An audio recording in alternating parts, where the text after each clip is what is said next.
Lately, now that I've been working on my jet ski and building a trailer for it, I want to build some nice sliders for it, and I already have them built, but now I'm putting carpeting on them. So this video could be used for any type of carpeting that's being put on any sort of trailer bunks. So rather than using some of the cheap carpeting, like AstroTurf, some people call it, for the trailer bunks, I decided to use this kind of rug type deal. Some people call it a runner. So this would be used for down a hallway, and you can buy this stuff by the foot. So I thought this would be a much better option. It seems like it would last a little bit longer and looks quite a bit thicker. So I already have my bunks actually made for this, and I just use a regular 8-foot 2x4 that with a separator in between it to kind of hold for some more support. And I made this here so you can wrap it around on both sides and staple it tight. That way it looks a little bit tighter, or it is a little bit tighter, and it looks a little bit cleaner. So this runner here that I got was about 26 or 27 inches wide, so it was just about perfect for mine, so I would have a little bit left over if I needed to fill in some spots or in between the bunks. So your first step is going to be, you're going to want to cut this out to the right width. So some things you might want for this, to make it just a little bit easier, you're going to want some sort of straight edge. I just used this here, because it's about 4 feet long, and it's a little bit easier to cut all the length down. You're going to want some sort of measuring device. You could either use something like this that's already on it, or a tape measure. Both of those work fine. And then some sort of knife or utility knife. So the first thing you're going to want to do is figure out how much material you're going to need to cut out. For mine here, I need 10.5 inches. So that would put me at 5.5 inches, right about here. Alright, so now you're going to somehow want to mark where you're going to cut. So I want 5.5 inches. I could either start to cut it or put a mark there with my marker. Now you're going to move your straight edge over to where your mark is, right about there. You want a pretty sharp blade for this. Cutting on concrete like I am here isn't the greatest idea because it's going to dull your blade very quick. So then you're just going to make sure you keep a straight side. And when you're cutting this, you're going to have to keep on going over the same spot a bunch of times. See, if you're getting material like this that is a little bit thicker, it's going to take a little bit more to cut. So just keep on going all the way down until you run out of straight edge. So now you're going to want to move to the other side and do the same exact thing by cutting it along the straight edge. So once you have this majority of the way cut through, some of these spots here didn't quite get cut all the way through, so you're going to want to grab your knife and just kind of cut the rest of it out and keep on going the rest of the way down.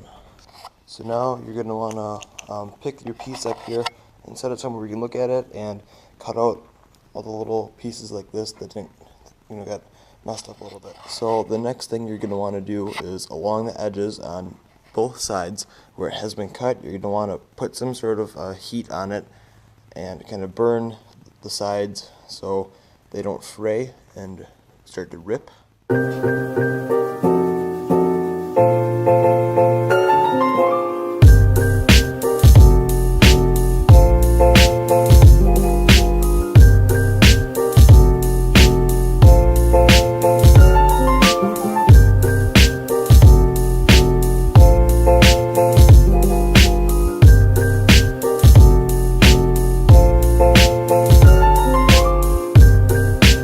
Now we're going to want to take your sheet and apply it and put it on the bunks here the way that you kind of want it.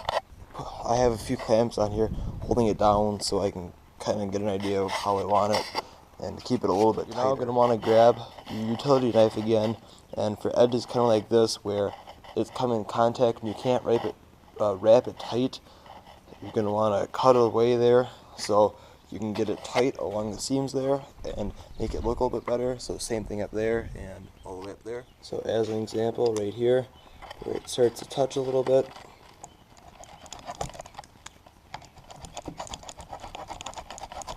you're just going to want to cut it all the way back so that now you can fold it tight on both sides of this.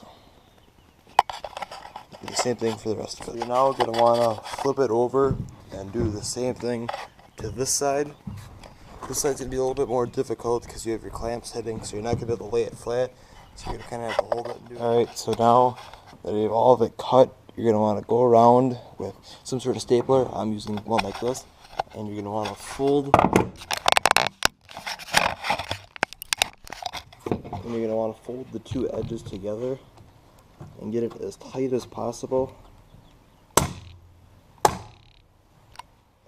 And this might be easier to do if you do it one side at a time.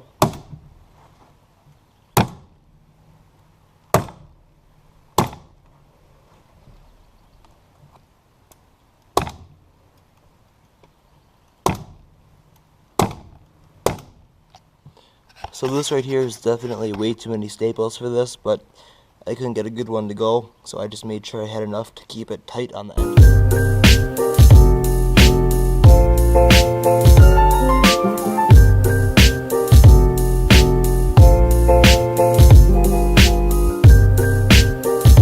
And once you're done putting staples in all of the sides, mostly the bottoms and some of the, now you're going to want to put some on the sides, and especially a few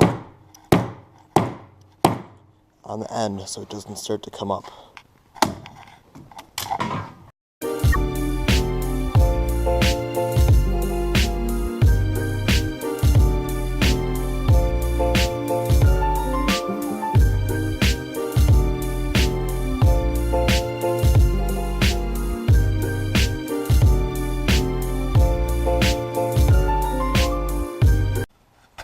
So going back through it, there's a couple spots in here that are a little spongy yet that I think I'm going to staple down to get a little bit firmer, but this isn't 100% necessary, just for kind of aesthetics reasons on the areas in here. Now that I think I have all the spots down that I want to, I think I'm just going to take off the clamps and we'll start on the other side.